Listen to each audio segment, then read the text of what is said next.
네, 오늘 말씀의 제목은 은혜를 받은 자여입니다. 우리는 처음 만난 사람과 대화를 나눠야 될 때 굉장히 부담스럽다는 것을 잘 알고 있습니다.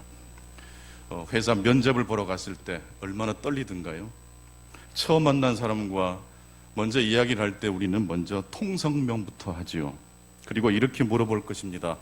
혹시 고향은 어디십니까? 남자라면 꼭 물어보는 것이 있죠. 어디서 군대 생활했는지도 물어볼 것입니다. 하다못해 우리는 그 사람의 취미가 무엇인지도 물어봅니다. 왜 이런 질문들을 할까요? 이 모든 것이 다 그 사람과 나 사이에 무엇을 찾기 위한 노력일까요? 공통점을 찾기 위한 모종의 노력인 것입니다.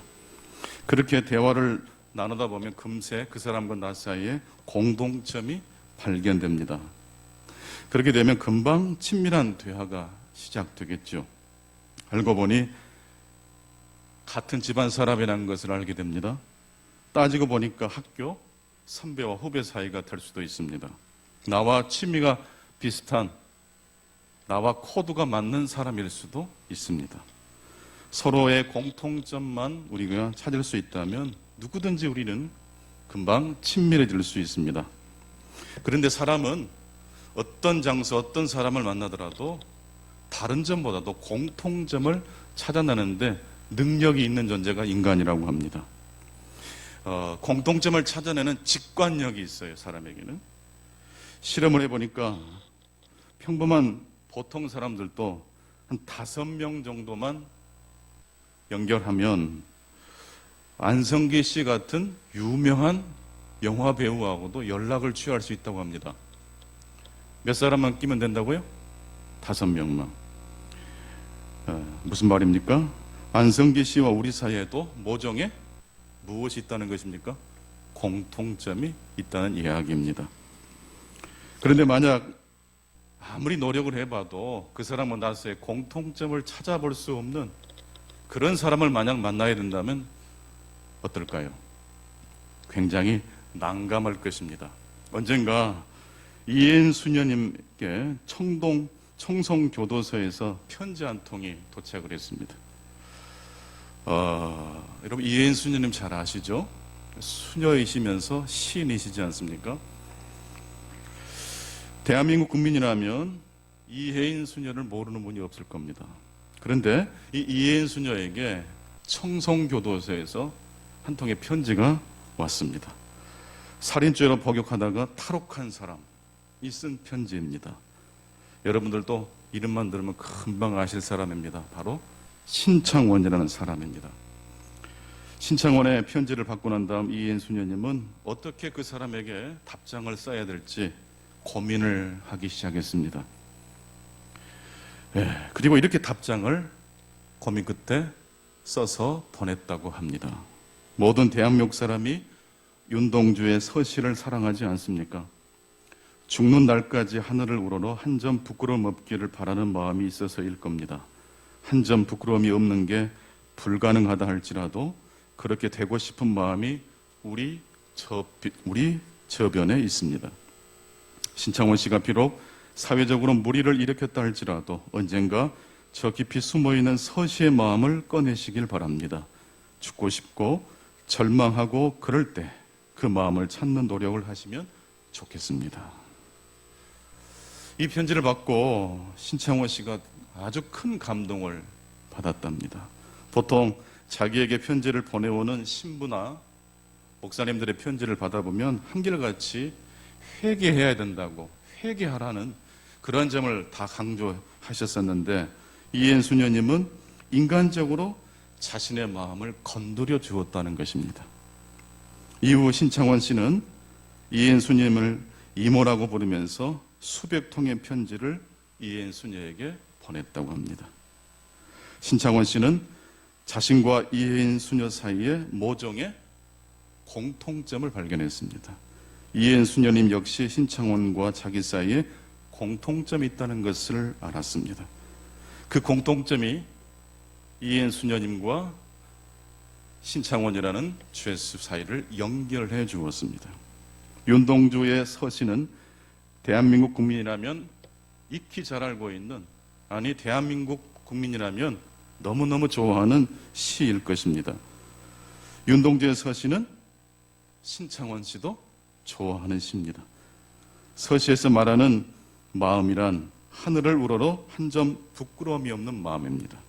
하늘을 우러러 한 점 부끄러움 없게 사는 것은 사실 불가능한 일이지만 그렇게 되고 싶은 갈망이, 그런 마음이 우리 안에 있다는 이야기입니다. 하늘을 향한 갈망, 그 마음은 완벽한 삶을 향한 갈망이 아닙니다. 그렇게 살고 싶지만 그렇게 살 수 없다는 것을 치열하게 느낀 사람만이 추구할 수 있는 진실된 마음이 바로 서시에 등장하는 마음입니다. 부끄러움을 아는 사람만이 하늘을 바라볼 수가 있는 것입니다. 그래서 어떤 분은 그렇게 말을 했습니다. 인간이란 존재란 신을 향한 하나의 갈망이다.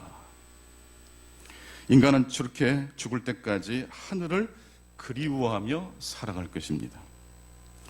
전도서 3장 11절 말씀을 보게 되면 하나님께서 우리 인간에게 마음 안에 영원을, 하늘을 갈망하는 마음을 집어넣어 주셨다고 말씀하고 있습니다.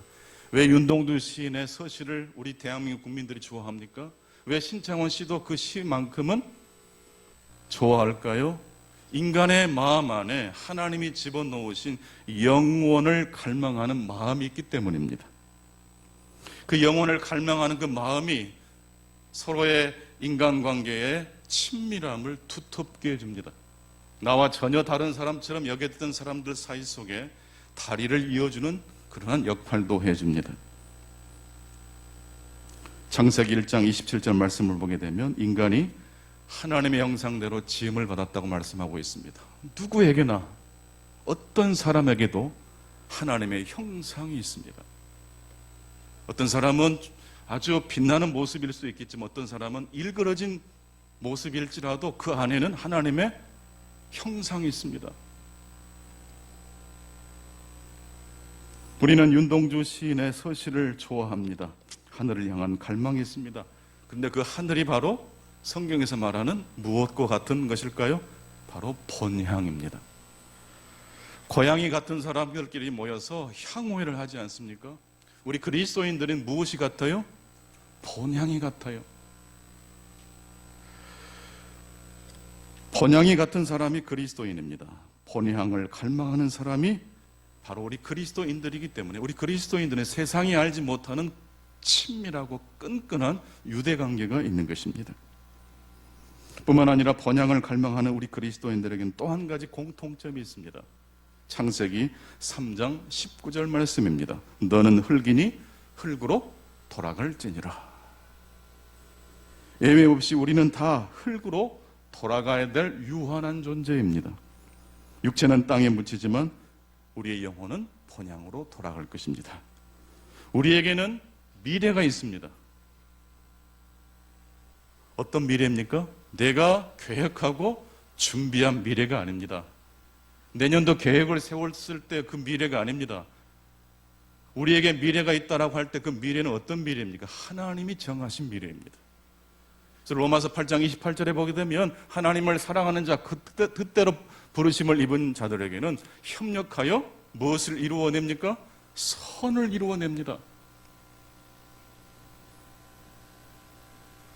바로 이것이 우리 그리스도인들에게 가장 중요한 공통점입니다. 우리는 고향은 다르지만 본향이 같습니다.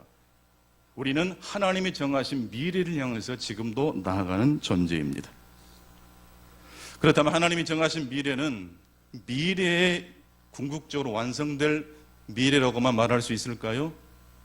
장차 예수님이 다시 이 땅에 오셔서 이 세상을, 이 온 우주를 다시 회복시키실 그 미래, 종말의 완성, 그 종말은 종말에 가서야만 완성되는 미래일까요?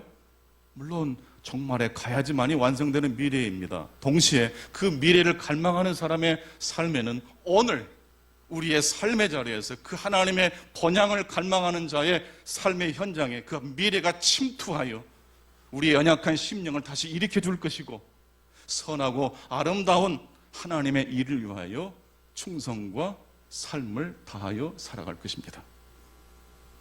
하나님의 정하신 미래, 번향을 갈망하는 자의 삶에는 반드시 변화가 일어납니다. 그리고 하나님은 하나님의 그 번향, 그 미래를 갈망하는 자에게 선물을 주십니다. 그 선물이 바로 나침판이라는 선물입니다. 번향을 갈망하는 사람일지라도 가끔씩 길을 잃어버릴 때가 있거든요. 누가복음 15장에 등장하는 탕자가 아버지의 집을 그리워하면서도 욕심과 죄에 무너져서 아버지 집을 떠났지 않습니까? 길을 잃어버려요. 방황해요. 그러다가 마침내 아버지 집으로 다시 돌아옵니다. 우리 역시 인생을 살다 보면 이런 일 저런 일로 인해서 미끄러질 때 있어요. 그럴 때 우리에게 필요한 것이 무엇입니까? 나침판입니다. 하나님의 본향을 향해 나갈 수 있도록 방향을 인도해주는 나침판이 필요합니다. 본향을 가르쳐주는 나침판, 바로 그것이 오늘 신약의 본문에 등장하고 있는 하나님의 은혜입니다. 은혜란 자격이 없는 자에게 주어지는 것이 은혜입니다. 일한 대로 받는 것은 싹시지 은혜가 아닙니다.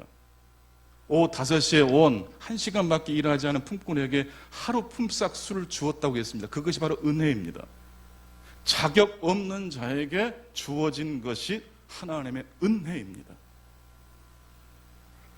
팀 켈러 목사님이 누가복음 15장 탕자의 비유를 설교하시면서 왜 큰아들이 아버지의 관계가 틀어지고 동생과의 관계도 틀어졌는지를 이렇게 설명합니다. 그 큰아들이 하나님이 일러주신 도덕법을 철저하게 지켰기 때문에 오히려 하나님과의 관계에서 멀어졌다고 말을 합니다. 구주로서 예수님을 피하려면 모든 도덕법을 지키면 된다. 그러면 당신에게 권리가 생겨난다. 하나님은 당신에게 기도응답, 행복한 삶, 사후의 천국 입장권을 주셔야 할 의무가 생긴다. 값없는 은혜로 당신을 용서해 줄 구세주는 필요 없다. 당신이 자신의 구주가 되기 때문이다. 큰아들은 율법을 지켜서 하나님과 관계가 깨져버렸어요. 윤동주의 서신은 한 점 부끄러움이 없는 삶을 산 자가 쓴 시가 아닙니다. 그렇게 살 수 없다는 걸 치열하게 깨달은 사람만이 하늘을 우러러볼 수 있고 그렇게 살지 못한 자신을 부끄러워할 수 있는 것입니다. 바로 그런 자에게 임한 것이 바로 하나님의 은혜인 줄로 믿습니다. 율법적인 순종과 복음에 대한 순종은 전혀 다른 결과를 가지고 옵니다. 오늘 신약의 본문에 보니까 마리아에게 천사 가브리엘이 나타나서 맨 처음 이렇게 인사를 건넵니다. 누가복음 1장 28절입니다. 그에게 들어가 이르되 은혜를 받은 자여 평안할지어다. 은혜를 받은 자여 평안할지어다. 네가 이렇게 하면 은혜를 받게 될 것이다가 아니에요. 그냥 은혜를 받은 자여 평안할지어다. 준비도 되지 않았는데 나사렛 아주 벽천 시골 촌 구석에 사는 한 처녀에게 천사가 나타나서 은혜를 받은 자여라고 선포하고 있습니다. 마리아의 반응은 당연히 무서웠을 겁니다. 나는 자격이 없는 사람인데. 그래서 제차 천사는 마리아에게 이렇게 말합니다. 누가복음 1장 30절입니다. 천사가 이르되 마리아여 무서워 말라. 내가 하나님께 은혜를 입었나니라. 마리아가 예수의 어머니로 선택된 것은 전혀 예상하지 못했던 일이었습니다. 그래서 마리아의 반응이 두려움이었습니다. 당시 나사렛 외던 곳에 사는 사람들에게는 인생이 핀다거나 가문이 새롭게 열어지는 그러한 일들이 생길 것이라고 단 한 사람도 예상하지 못했습니다. 우리는 평생 이대로 살다 이대로 죽을 것이다. 이게 대세였습니다. 그런 나사렛 벽촌에 살고 있는 한 여인에게 천사가 방문했고 하나님의 은혜를 선포하고 있습니다. 나사렛에 사는 사람들도 특별한 사람이 될 수 있다. 이것이 바로 하나님의 은혜인 줄로 믿습니다. 누가복음 1장 31절 드디어 천사는 준비했던 메시지를 마리아에게 들려줍니다. 보라 내가 잉태하여 아들을 낳으리니 그 이름을 예수로 하라. 앞부분까지는 그런 대로 감당할 수 있는데 이 말씀만큼은 감당하기가 쉽지 않습니다. 왜냐하면 마리아는 아직 결혼하지 않았어요. 청혼을 했지만 남자를 가까이 하지 않았어요. 근데 덜컥 얘가 생긴다면 이거 감당하기 쉽지 않습니다. 아무리 생각하고 또 생각해도 이것은 아니올시다입니다. 이때 천사는 어찌 이런 일이 있겠습니까? 라고 반문하는 마리아에게 한 이야기를 들려줍니다. 보라, 네 친족 엘리사벳도 늙어서 아들을 배었느니라. 본래 임신하지 못한다고 알려진 이가 이미 6달이나 되었느니라. 하나님의 말씀은 능치 못할 일이 없느니라. 여러분, 분별하는 것만큼 중요한 게 하나님의 능력을 믿는 것인 줄로 믿습니다. 하나님 우리에게 차선의 무기와 최선의 무기를 주셨다고 합니다. 차선의 무기는 선악이 무엇인지를 분별하는 겁니다. 하지만 우리가 정말로 궁극적으로 사용해야 될 무기는 차선의 무기가 아니고 최선의 무기입니다. 그래서 마틴 루터는 이런 말을 했습니다. 우리가 마귀에 대하여 너무 관심을 기울이지 말아야 한다. 우리가 마귀에게 너무 많은 관심을 기울이면 마귀가 오히려 좋아하고 거만하게 될 것이기 때문이다. 그렇다면 우리 그리스도인들이 사용해야 될 최선의 무기, 하나님이 주신 무기는 무엇입니까? 바로 예수 그리스도와 하나님의 성령에 대한 신뢰인 것입니다. 바로 천사가 두려워 떨고 있는 마리아에게 바로 그것을 이야기하고 있습니다. 나이 많은 엘리사벳이 임신 6개월째라는 걸 보아라. 하나님의 능력은 능치 못할 일이 없느니라. 성령이 너를 감싸줄 것인데, 그래서 성령으로 말미암아 네가 예수 그리스도를 임신하고 출산하게 될 것이다. 엘리사벳은 하나님의 능력을 신뢰한 사람입니다. 엘리사벳에 관한 말씀과 하나님의 은혜와 능력에 대한 말씀을 듣고 난 마리아는 이렇게 끝으로 고백합니다. 누가복음 1장 38절입니다. 주의 여정이오니 말씀대로 내게 이루어지이다. 아멘. 대한민국 국민들은 윤동주의 서시를 좋아합니다. 모든 사람은 다 번향을 갈망하는 마음이 있습니다. 번향을 직권하는 마음이 발동될 때 나와 그 사람 사이에 공통점이 형성됩니다. 그 사람 안에 있는 예수 그리스도를 존중할 수 있는 힘이 생깁니다. 클라우디우스라는 시인이 짧은 시를 썼습니다. 저기 서 있는 달을 보세요. 저 달은 절반밖에 보이지 않지요. 그러나 저 달은 아름답고 둥글지요. 반달을 보면서 시인은 그 달이 반달이라고 그러지 않고 온달이라고 말을 합니다. 사람은 번지를 직관하는 능력이 있기 때문에 반달을 보면서도 온달을 예상할 수 있는 것입니다. 죄인과 미끄러진 사람을 보면서 우리들은 하나님의 은혜가 임할 수 있을 것을 상상할 수가 있는 것입니다. 왜 우리의 눈에는 온달이 아닌 반달이 보일까요? 그것은 달이 반쪽이기 때문이 아니고 우리의 눈이 그 달의 전체를 보지 못하기 때문입니다. 반달 아래에 살아가지만 우리는 온달이 있다는 것을 믿습니다. 반달과 온달 사이에 공통점이 있다는 것을 압니다. 그래서 우리는 반달의 어두운 그늘에 불평하기보다는 반달의 빛을 감사하며 선택합니다. 그리고 언제나 반달이 온달임을 상상합니다. 마리아 이혜인 수녀 신창원의 공통점은 반달을 보면서 온달을 본다는 것입니다. 바로 그것이 하나님의 은혜의 의미입니다. 마리아 이혜인 수녀 신창원 탕자 그리스도인 하나님의 미래는 연결되어 있습니다. 이혜인 수녀는 교도소로 면회갈 때마다 자신도 그곳에 계신 분들과 별반 다를 것이 없다는 생각을 한다고 합니다. 반달을 보면서 온달을 생각하는 시인이 있었던 것처럼 이혜인 수녀님은 자신의 온달 속에 반달을 바라본다고 합니다. 사람들은 이혜인 수녀를 가리켜 훌륭하신 분, 시인 중에도 이렇게 멋진 시인이 없다고 칭송을 하지만 본인은 본인의 모습 속에 온달이 아닌 반달의 모습을 보십니다. 자기도 모르게 이기적인 행동으로 상대방을 헤아리지 못할 때가 있었다는 것을 깨달았고 사랑에 반대되는 행동을 한 자신의 죄를 생각하면서 교도소를 갔습니다. 그래서 이혜인 수녀님은 교도소에 계신 분들을 자신과 똑같은 사람이라고 생각하고 그분들을 만났습니다. 그렇게 같은 입장에서 바라보니까 서로 금방 마음이 통하더랍니다. 어느 날 청송교도소에 있는 신창원 씨를 이엔 수녀님을 만나러 갔는데 만나자마자 신창원 씨가 수녀님께 이렇게 말을 했습니다. 수녀님, 먼 길 오시느라 수고 많으셨습니다. 그런데 수녀님 눈가에 좁쌀 같은 게 왜 그리 많은가요? 위가 안 좋아 소화가 잘 안 되면 그런 게 날 수 있으니까 병원에 가셔서 내시경이라도 한번 찍어보세요. 내가 좀 속이 안 좋나? 그래서 얼마 뒤에 병원에 가서 내시경을 하셨답니다. 그래서 암이 있다는 걸 발견하셨대요.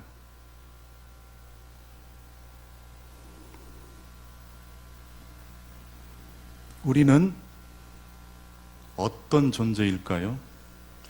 연약한 존재고 서로의 도움이 필요한 존재고 하나님의 은혜가 아니면 살 수 없는 존재입니다. 그래서 이엔 수녀님은 신창원 씨를 생각하면서 이런 깨달음을 이렇게 설명하셨습니다.